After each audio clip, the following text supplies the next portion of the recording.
Market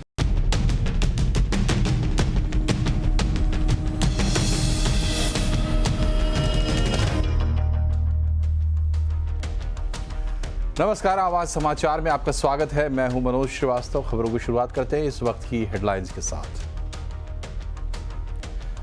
NSC ने Nifty की weekly और मंथली एक्सपायरी के दिन में किया बदलाव। अब गुरुवार की जगह सोमवार को होगी एक्सपायरी। बदलाव 4 अप्रैल से लागू। आज फिर लाल निशान में बंद हुआ बाजार। सेंसेक्स निफ्टी में निचले स्तर से दिखा थोड़ा सुधार। Mid cap small cap index की मिड कैप की flat closing. Champions trophy semifinal में भारत और ऑस्ट्रेलिया के बीच जारी है जंग। ऑस्ट्रेलिया ने भारत को दिया 265 रन का टारगेट। टीम 49.3 ओवर में 264 रन पर ऑल आउट। रोड एक्सीडेंट में घायलों को 1.5 लाख तक का मिलेगा मुफ्त इलाज। इसी महीने से शुरू होगी योजना। 6 राज्यों में पायलट प्रोजेक्ट सफल। मरीजों को निजी अस्पतालों के शोषण से बचाने के लिए सुप्रीम कोर्ट का बड़ा कदम। केंद्र सरकार और राज्यों को पॉलिसी बनाने के लिए कहा। अपनी फार्मेसी से दवाइयां, इम्प्लांट और दूसरे मेडिकल इक्विपमेंट खरीदने के लिए मजबूर नहीं कर सकते अस्पताल। यूपीआई से पेमेंट करना पड़ेगा महंगा। यूपीआई पेमेंट ऐप का इस्तेमाल करने के लिए चुकानी पड़ सकती है फीस। सरकार ने यूपीआई सर्विस पर मर्चेंट को मिलने वाली सब्सिडी में कटौती की। दुनिया के सबसे विशाल पशु पुनर्वास केंद्र वनतारा का पीएम मोदी ने किया उद्घाटन। अंबानी परिवार रहा मौजूद। पीएम ने शेर और दूसरे जानवरों के साथ वक्त बिताया। अनंत अंबानी का महत्वाकांक्षी प्रोजेक्ट है वनतारा। दमदार स्मार्टफोन्स की लगी झड़ी। सैमसंग ने लॉन्च किए गैलेक्सी ए सीरीज में 3 नए स्मार्टफोन, तो शाओमी ने मोबाइल वर्ल्ड कांग्रेस में पेश किया 15 सीरीज।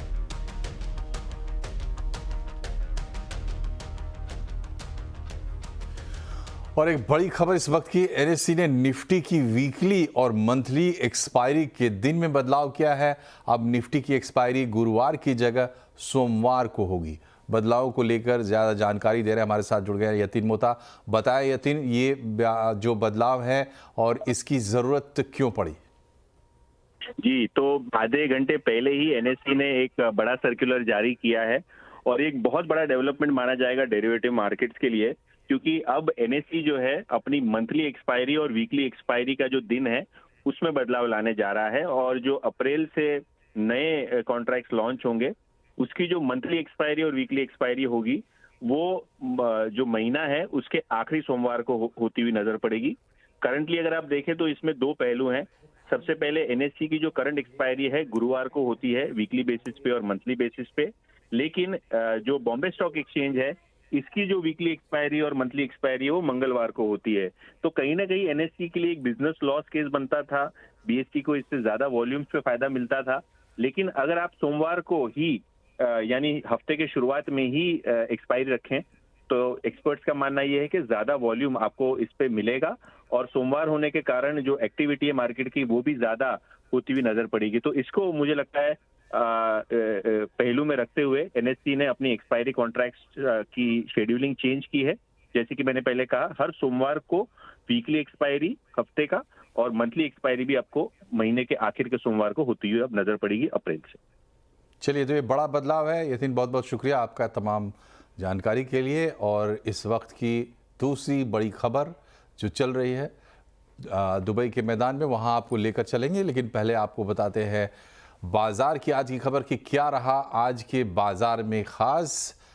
तो सबसे पहले बात आज करते हैं, बाजार आज भी गिरावट के साथ ही बंद हुआ है। आज एक बार फिर वही नज़ारा बाजार में देखने को मिला, लाल निशान।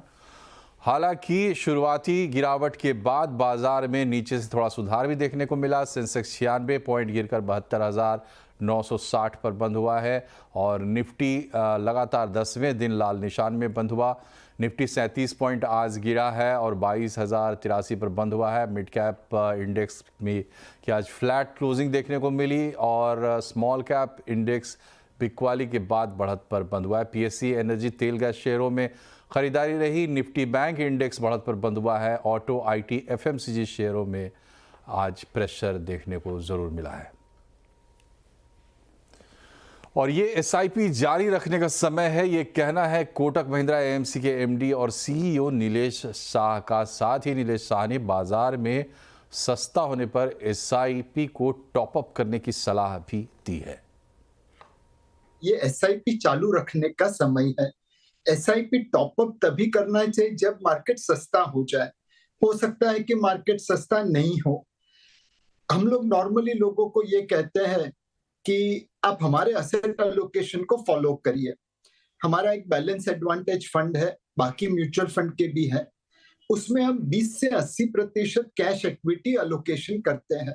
न्यूट्रल एलोकेशन रखिए। टॉपअप करने का समय तब आएगा जब मार्केट और सस्ता होगा। अगर नहीं सस्ता होता है तो कोई वांधा नहीं, जो अपनी एग्जिस्टिंग एसआईपी है वो चलती रहेगी, वही अपने को रिटर्न देता रहेगा। और अब दुबई के मैदान में चल रहे भारत ऑस्ट्रेलिया मुकाबले की सेमीफाइनल की, जहां आज ऑस्ट्रेलिया ने भारत को 265 रन बनाने की चुनौती दी है। 264 रन ऑस्ट्रेलिया ने बनाए हैं 49.3 ओवर में, और स्टीव स्मिथ ने सबसे ज़्यादा 96 बॉल पर 73 रनों की पारी खेली। एलेक्स कैरी ने 61 और ट्रेविस हेड ने 39 रन बनाए हैं। भारतीय कप्तान रोहित शर्मा ने पारी की अच्छी शुरुआत दी, शानदार शुरुआत कहना चाहिए, और शुभमन गिल लेकिन 8 रन बनाकर आउट हो गए। हमारे साथ विपिन भट्ट जुड़ गए हैं, जानते हैं कि क्या उम्मीद है, क्या कुछ चल रहा है इस वक्त। विपिन जी, देखिए बड़ा ही रोमांचक गेम है। आपने पूरी जो पारी थी वो देखी ऑस्ट्रेलिया की, कैसे वो पारी मतलब पल पल में बदल रही थी। कभी लग रहा था कि ऑस्ट्रेलिया हावी, कभी लग रहा था इंडिया हावी। एक कश्मकश पूरे 50 ओवर चलती रही। भारतीय स्पिनर्स ने बहुत अच्छी बॉलिंग की, तो ऑस्ट्रेलिया को कोई बहुत बड़ा स्कोर बनाने नहीं दिया, लेकिन जितना भी वो बना के गए हैं अब उतना भी जो 264 रन है, हालांकि वो 266 का जो स्कोर है, जो कि एक मेंटल लेवल, एक मेंटल बैरियर है कि भाई इससे ऊपर बना नहीं तो उसके तो अंडर ही है।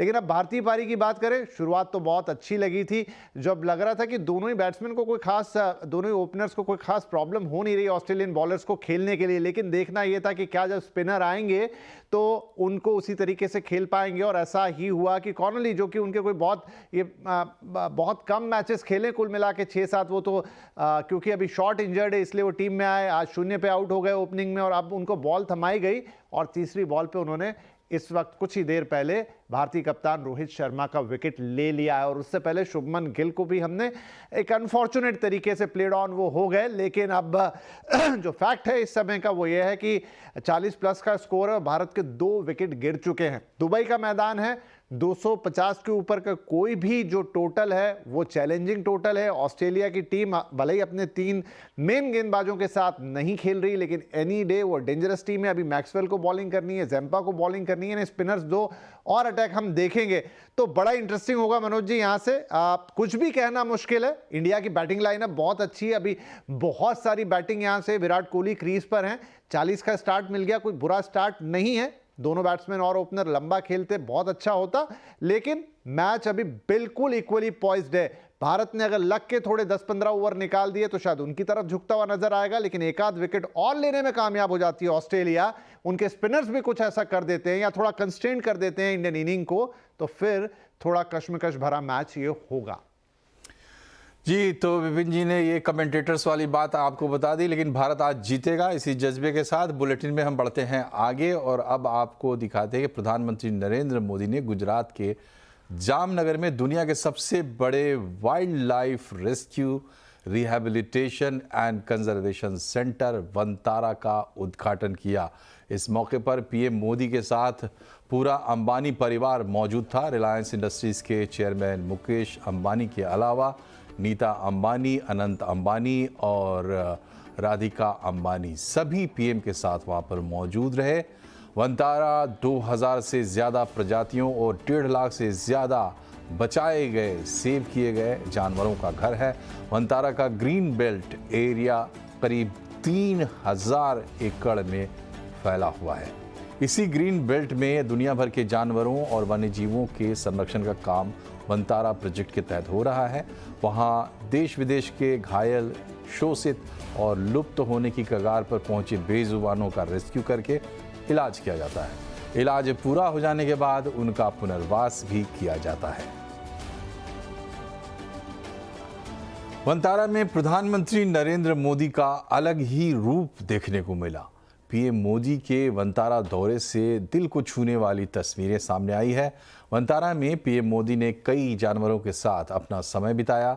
एशियाई शेर, सफ़ेद शेर से लेकर अजगर, सभी को करीब से प्रधानमंत्री ने देखा। प्रधानमंत्री ने अपने हाथों से शेर के बच्चों को दूध पिलाया। वंतारा अनंत अंबानी का ड्रीम प्रोजेक्ट है और उन्होंने खुद पीएम मोदी को वंतारा का दौरा करवाया। पूरे समय अनंत अंबानी प्रधानमंत्री के साथ रहे। दुर्लभ ओकापी का भी घर वंतारा में है। पीएम ने उन्हें भी खाना खिलाया। पीएम मोदी ने वंतारा में कई दुर्लभ और संकटग्रस्त जीवों के साथ भी समय बिताया। प्रधानमंत्री ने चिंपैंजी से मुलाकात की, ओरंगुटैन को गले लगाया, हिप्पो, मगरमच्छ, जिब्रा, जिराफ, फ्लेमिंगो को भी खिलाया। इतना ही नहीं, प्रधानमंत्री कई दुर्लभ जीव जैसे कि अजगर, 2 मुहा सांप, 2 सिर वाला कछुआ, विशाल ओटर, बोंगो हिरण और सील और हाथी वगैरह के साथ भी समय बिताया। वंतारा में हाथियों के लिए विशेष हाइड्रोथेरेपी पुल बनाए गए हैं जो गठिया और पैर की समस्याओं से पीड़ित हाथियों की रिकवरी में मदद करते हैं और उनकी गतिशीलता में सुधार लाते हैं। उसी पुल में खेलते हुए एक हाथी के साथ भी मोदी ने समय बिताया। प्रधानमंत्री नरेंद्र मोदी ने वंतारा में वन्य जीव अस्पताल का भी दौरा किया और वहां पर पशु चिकित्सा सुविधाओं को करीब से देखा। यहां एक तेंदुए की सर्जरी हो रही थी। वंतारा में ही एमआरआई, सीटी स्कैन, आईसीयू जैसी कई बड़ी सुविधाएं जानवरों के लिए उपलब्ध हैं। इसके साथ ही जानवरों के लिए wild life anaesthesia, cardiology, nephrology, endoscopy, dentistry और इंटरनल मेडिसिन जैसे कई विभाग भी हैं।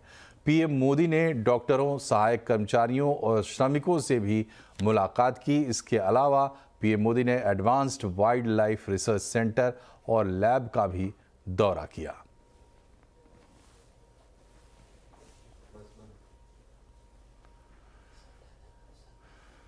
और एक और अहम खबर आपसे सीधे तौर पर जुड़ी है। अब रोड एक्सीडेंट के घायलों को इसी महीने से 1.5 लाख रुपए तक का मुफ्त इलाज, मुफ्त कवरेज मिलेगा। ये नियम निजी अस्पतालों के लिए भी अनिवार्य होगा।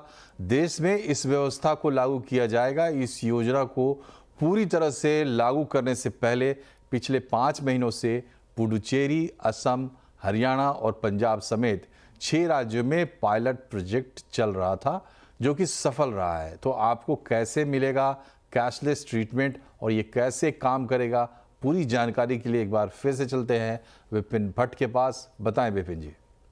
जी हाँ, तो ये जैसा आपने कहा कि 6 अलग अलग राज्यों में अभी तक एक पायलट प्रोजेक्ट के तौर पर इसे चलाया गया और इसे सफल माना गया है और इसमें कई लोगों की जान बची है अब तक और इसीलिए कहा जा रहा है कि अब इसे पूरे देश में भी लागू किया जाएगा। अब ये होगा कैसे? तो देखिए, कहीं अगर रोड एक्सीडेंट हो जाता है और उस व्यक्ति को, जिसका भी एक्सीडेंट हुआ है, उसे पुलिस या फिर कोई आम व्यक्ति अस्पताल तक पहुंचा देता है तो 1.5 लाख रुपए तक का मुफ्त इलाज मिलेगा। ऐसे में हॉस्पिटल कोई सवाल नहीं पूछेंगे कि कैसे, क्या, पुलिस एफआईआर, कुछ नहीं। जैसे ही घायल व्यक्ति हॉस्पिटल में पहुंचेगा उनका यहाँ पर इलाज तुरंत शुरू कर दिया जाएगा। और जैसा हमने कहा, 1.5 लाख रुपए तक के लिए उनको कोई वहाँ पर पैसे नहीं देने होंगे। 7 दिन तक ये हॉस्पिटल का कर्तव्य होगा, फिर चाहे वो निजी हॉस्पिटल हो, चाहे वो सरकारी हॉस्पिटल हो, कि वो मरीज का इलाज करे। 7 दिन में वो जब एक बार स्टेबल होने लग जाएगा, उसके बाद अगर उस मरीज को किसी बड़े हॉस्पिटल में रेफर करना है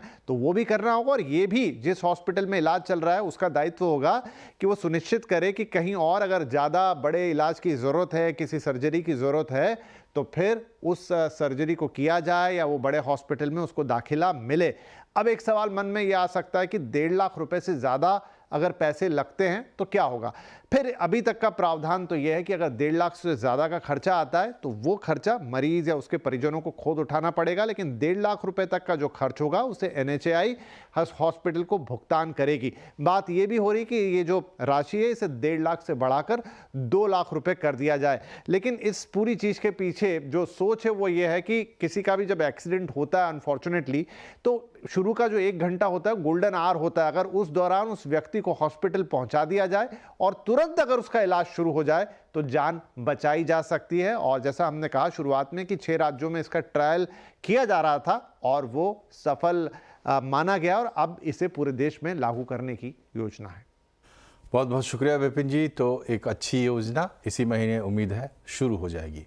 इधर सुप्रीम कोर्ट ने केंद्र सरकार और राज्यों को ये निर्देश दिए हैं कि गरीबों को और मरीजों को अस्पतालों में शोषण से बचाने के लिए पॉलिसी लाई जाए। कोर्ट ने कहा है कि निजी अस्पताल मरीज को दवाइयाँ, इम्प्लांट और दूसरे मेडिकल इक्विपमेंट्स अपनी ही फार्मेसी से खरीदने के लिए मजबूर नहीं कर सकते। तो इस मामले में ज़्यादा जानकारी दे रहे हैं असीम मनचंदा। सुप्रीम कोर्ट में निजी अस्पतालों की मनमानी रोकने के लिए एक याचिका दायर की गई थी। इस याचिका की सुनवाई के दौरान सुप्रीम कोर्ट ने केंद्र सरकार और राज्यों से कहा कि निजी अस्पतालों का जो मरीजों का शोषण करते हैं उसको रोकने के लिए एक पॉलिसी लेकर के आए। सुप्रीम कोर्ट ने अपने ऑब्जर्वेशन में यह भी कहा कि कोई भी निजी अस्पताल मरीज को इस बात के लिए बाध्य नहीं कर सकता कि वो उसी की फार्मेसी से दवाइयां, इम्प्लांट या कोई दूसरा मेडिकल डिवाइसेस ले। सुप्रीम कोर्ट ने कहा कि हम ये मानते हैं कि निजी अस्पताल शोषण कर रहे हैं और सरकार को इसके प्रति सजग होने की भी जरूरत है और इसको लेकर के कदम उठाए जाने की भी सख्त जरूरत है। लेकिन सुप्रीम कोर्ट ने कहा कि सरकार जो कदम उठाए वो ऐसे भी खड़े रहो कि जो लोग निजी अस्पतालों में छोटे शहरों में निवेश कर रहे हैं उस पर किसी तरह से रोक लगे। तो अब सरकार सुप्रीम कोर्ट के इस कहने के बाद जल्दी ही सरकार इस पर किसी तरह की गाइडलाइंस लेकर के आ सकती है। और मेडिकल टूरिज्म में अहमदाबाद की एक नई पहचान बन रही है। अलग अलग देशों से मरीज यहाँ इलाज करवाने आते हैं। विदेशी मरीजों को क्यों पसंद आ रहा है अहमदाबाद, बता रहे हैं केतन जोशी। किशोर वोरा घुटनों की सर्जरी के लिए अमेरिका से अहमदाबाद आए हैं। ऑपरेशन के बाद फिलहाल रिकवरी में हैं। ऐसे ही अहमदाबाद के अलग अलग अस्पतालों और वार्ड्स में अमेरिका, यूरोप और अफ्रीकी देशों से आए मरीज इलाज करा रहे हैं। अहमदाबाद को पसंद करने का मुख्य कारण है बेहतरीन इलाज, वो भी विदेशों के मुकाबले काफी सस्ता। यही नहीं, विकसित देशों में सर्जरी और बड़े उपचार के लिए महीनों तक वेटिंग में रहना पड़ता है। काइंड ऑफ सर्विस जो मिलता है यहाँ पर और the cost is very cost effective. इतना तो cost is unbelievable, you know. So this is very very good, very impressed. वहाँ से लोग आते हैं, एक तो advance countries like America, Britain, वहाँ से वेटिंग भी है एंड कॉस्ट इफेक्टिव भी ज़्यादा है। तो यहाँ आने से उनको एक पर्सनल टच मिलता है। सस्ता तो होता है लेकिन अच्छा होता है। Ahmedabad hospital and nursing association AHNA के मुताबिक NRI और विदेशी मूल के नागरिक मिलाकर अमूमन साल भर में 3500 से 4000 मरीज अहमदाबाद में इलाज करवाने आते हैं। अब अदानी समूह, HCG, शैल्बी, जीवराज मेहता और अन्य बड़े प्लेयर अगले 5 साल में कुल 3000 हॉस्पिटल बेड अहमदाबाद में जोड़ेंगे। आहना का मानना है कि अगर अहमदाबाद के लिए विदेशों से डायरेक्ट फ्लाइट बढ़ जाए तो इस इकोनॉमी को और बूस्ट मिलेगा। सरकार को भी इसके लिए थोड़ा प्रयत्न करना चाहिए कि अहमदाबाद को डायरेक्ट कनेक्टिविटी यूरोप, अमेरिका वगैरह से ज्यादा मिले। अहमदाबाद के अनुभव से ये साफ है कि विदेशों से आ रहे इस कारोबार में निवेश और रोजगार की बड़ी क्षमता है। अहमदाबाद में विदेशी मरीजों की तादाद लगातार बढ़ती जा रही है। ऐसे में अगर एयर कनेक्टिविटी समेत कुछ सुविधाएं बढ़ा दी जाती है तो न केवल इस सेक्टर को फायदा होगा लेकिन मेडिकल टूरिज्म का एक नया अध्याय भी शुरू हो सकता है। केतन जोशी, अहमदाबाद। अब जल्दी ही आपको UPI पेमेंट ऐप का इस्तेमाल करने के लिए फीस चुकानी पड़ सकती है। सरकार ने UPI सर्विस पर मर्चेंट्स को मिलने वाली सब्सिडी में भारी कटौती कर दी है। लिहाजा कंपनियां अब इसे ग्राहक से वसूलने की तैयारी कर रही हैं। डिटेल बता रहे हैं असीम मनचंदा। नोटबंदी के बाद यूपीआई पेमेंट ऐप का इस्तेमाल काफी तेजी से बढ़ा है और हर रोज इनके जरिए करोड़ों ट्रांजेक्शन हो रही है। तो इन ट्रांजेक्शन को अंजाम देने के लिए जो कंपनियां हैं उनका सालाना खर्चा करीबन 12,000 करोड़ रुपए का है। अब कंपनियों ने क्या किया है कि उनसे कई ट्रांजेक्शन के ऊपर चार्जेस वसूलने की शुरुआत ऑलरेडी कर दी है। पेटीएम और फोन पे जैसे ऐप पहले से ही चार्जेस वसूल रहे थे, अब गूगल ऐप ने भी इसके ऊपर चार्जेस वसूलने की शुरुआत कर दी है। अभी फिलहाल डेबिट कार्ड और क्रेडिट कार्ड के जरिए पेमेंट करने पर चार्ज वसूला जा रहा है। लेकिन एक और बड़ी बात, खासतौर पे कि सरकार इन ट्रांजेक्शंस को बढ़ावा देने के लिए अभी तक कंपनियों को सब्सिडी दे रही थी। 2,000 रुपए से नीचे की जितनी भी ट्रांजेक्शन थी उनके ऊपर लगातार सब्सिडी दी जा रही थी। साल 2023 में इसको लेकर के 2600 करोड़ रुपए की सब्सिडी दी गई। साल 2024 के अंदर इसको लेकर के 2500 करोड़ रुपए की सब्सिडी दी गई और साल 2025 के अंदर सरकार ने अब इसकी सब्सिडी को घटा करके मात्र 437 करोड़ रुपए कर दिया। तो इसका सीधे असर जो है ग्राहकों के ऊपर पड़ेगा। कंपनियां आने वाले समय में यूपीआई के चार्जेस जो है ग्राहकों के ऊपर डाल सकती है और ग्राहकों से ये चार्जेस वसूल सकती है। यानी कि अगली बार जब आप यूपीआई का इस्तेमाल करेंगे किसी भी पेमेंट करने के लिए, तो जो पर्सन टू मर्चेंट चार्जेस होते हैं वो हो सकता है कि ग्राहकों से ही वसूले जाए। और इसी के साथ यहां पर एक छोटा सा ब्रेक, लेकिन खबरें भी और भी हैं, बने रहिए हमारे साथ।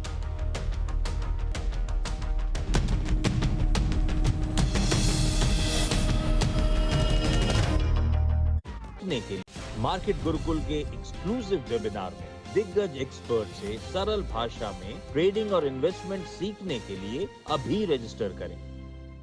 मार्केट गुरुकुल के एक्सक्लूसिव वेबिनार में दिग्गज एक्सपर्ट से सरल भाषा में ट्रेडिंग और इन्वेस्टमेंट सीखने के लिए अभी रजिस्टर करें। This budget aims to initiate transformative reforms across 6 domains. During the first 5 years, these will augment our growth potential and global competitiveness. The domains are taxation, power sector, urban development, mining, financial sector, and regulatory reforms. Agriculture as the first engine. Prime Minister Dhan Dhanya Krishi Yojana, developing agri-districts program. Motivated by the success of the aspirational district program, our government will undertake a Prime Minister Dhan Dhanya Krishi Yojana in partnership with states. Through the convergence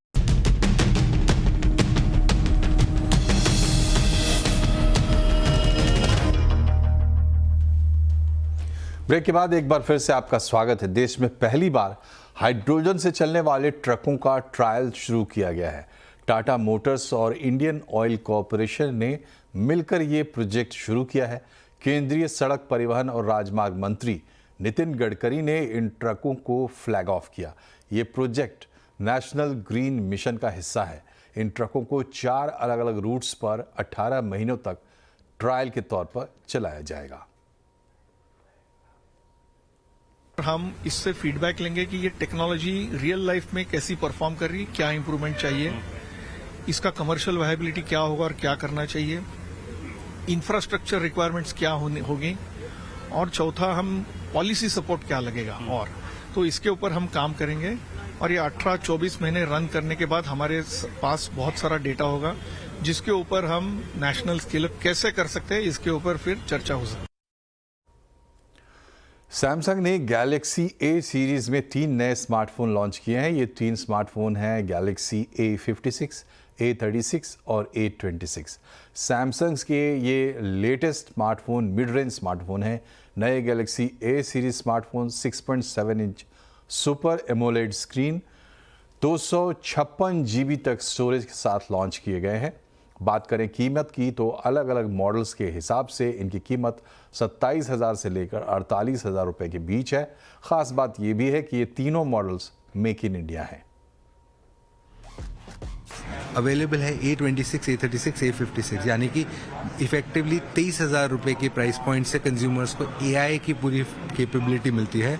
और जैसे जैसे आप अलग अलग phone पे जाएंगे उसकी capabilities बढ़ती जाएंगी। बट अगर मैं बात करूं जो टॉप मोस्ट हमारा A56 है उसमें AI में बेस्ट फेस फीचर है, जाकि मान लीजिए आपको भी फ़ोटो खींचते हैं, आंखें बंद हो जाए किसी की, तो आप चूज़ कर सकते हैं कि आईज ओपन कर सकते हैं, या आप इंस्टेंट स्लोमो क्रिएट कर सकते हैं किसी वीडियो से, और एक और हमारा ऑब्जेक्ट इरेजर का फीचर है। तो ये सारे जो नए फीचर्स हैं एआई को कंज्यूमर्स के हैंड्स में देता है at a much more affordable price point. इधर मोबाइल वर्ल्ड कांग्रेस में Xiaomi ने 15 सीरीज पेश की है। इस सीरीज में Xiaomi 15 और 15 अल्ट्रा शामिल हैं। क्या है खास इन फोन्स में, बता रही हैं शिबानी घरत। चाइनीज स्मार्टफोन मेकर Xiaomi ने मोबाइल वर्ल्ड कांग्रेस के दौरान ये दोनों डिवाइसेस लॉन्च किए हैं, 15 सीरीज के 15 अल्ट्रा एंड देन 15। इन दोनों डिवाइसेस में आपको लाइका ब्रांडेड कैमरा मॉड्यूल मिलता है, HyperOS 2 बेस्ड ऑन Android 15। अभी Xiaomi 15 सीरीज में कई सारे AI टूल्स हैं for writing, for speech recognition, for video enhancement और शूटिंग के लिए भी। अभी Xiaomi ने खास पार्टनरशिप की है गूगल के साथ to integrate Gemini directly into Xiaomi apps with access to Xiaomi notes, calendar, साथ ही क्लॉक। अभी दोनों के दोनों ये जो डिवाइसेस है 15 सीरीज के ultra and then 15 run a powerful Snapdragon 8 Elite processor. Xiaomi 15 ultra में आपको 16GB 512GB कॉन्फ़िगरेशन मिलता है। Xiaomi 15 is available in 12GB 512GB variant. अभी Xiaomi 15 अल्ट्रा में आपको 5410 mAh की बैटरी मिलती है, 90 वॉट का चार्जर मिलता है और 80 वॉट का वायरलेस चार्जिंग सपोर्ट मिलता है इस डिवाइस में। यानी 15 में 5240 mAh बैटरी, 90 वॉट का चार्जर एंड 50 वॉट का वायरलेस चार्जिंग सपोर्ट। और मोबाइल वर्ल्ड कांग्रेस में ही लेनोवो ने योगा सोलर पीसी शोकेस किया है। लैपटॉप के लीड पर सोलर पैनल लगे हुए हैं, इससे ये रोशनी से चार्ज हो जाता है। ये लैपटॉप कैसे काम करता है, बता रही हैं शिबानी घरत। अभी पिछले साल के ट्रांसपेरेंट लैपटॉप के बाद लेनोवो ने इस साल के मोबाइल वर्ल्ड कांग्रेस के दौरान कई सारे इंटरेस्टिंग लैपटॉप के कॉन्सेप्ट्स अनवेल किए हैं, जैसे कि ये लेनोवो का yoga solar PC. Solar panels इसके ऊपर लगाए गए हैं लिड के ऊपर। अभी लेनोवो का ऐसे कहना है कि 24% better in fact solar energy conversion rate है इसका, better than the industry average. In fact किस तरह से काम करता है ये, अगर डेस्क पे आपने इसे सिंपली रखा है कहीं पे भी, तो ये बगैर किसी वायर के, बगैर किसी इलेक्ट्रिसिटी के एम्बिएंट लाइट की मदद से चार्ज होता है। Can you believe that? Natural light में ऑफ कोर्स बेटर चार्ज होता है, लेकिन इस तरह की आर्टिफिशियल लाइट में भी आप इसे चार्ज कर सकते हैं। 20 मिनट के सन लाइट के अंदर, धूप के अंदर आपको इनफैक्ट 1 घंटे का वीडियो प्लेबैक मिलता है। एंड देन आइडियली अगर किसी डेस्कटॉप पर ऐसे ही बिल्कुल पड़ा है ये किसी डेस्क के ऊपर, तो अपने आप चार्ज होता रहेगा। बाय द वे, ये दुनिया का सबसे पहला solar laptop, solar chargeable PC नहीं है, लेकिन लेनोवो का कहना है कि केवल 15 mm थिन है ये, तो company is going ahead and calling it world's first ultra slim solar powered PC. वजन भी इसका काफ़ी हल्का फुल्का है, काफ़ी लाइट वेट है। अप्रॉक्सीमेटली 1.4 to 1.6 ग्राम्स के आसपास इसका वजन रहेगा। It's not heavy at all. और इसी के साथ इस बुलेटिन में फिलहाल इतना ही, लेकिन खबरों पर अपडेट रहिए और इसके लिए जुड़े रहिए CNBC आवाज़ से हमारे सोशल मीडिया हैंडल्स के जरिए। नमस्कार।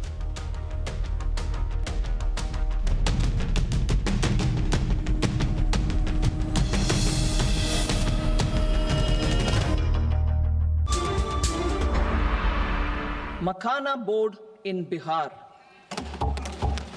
For this, there is a special opportunity for the people of Bihar. A Makhana board will be established in the state to improve production, processing, value addition, and marketing of Makhana.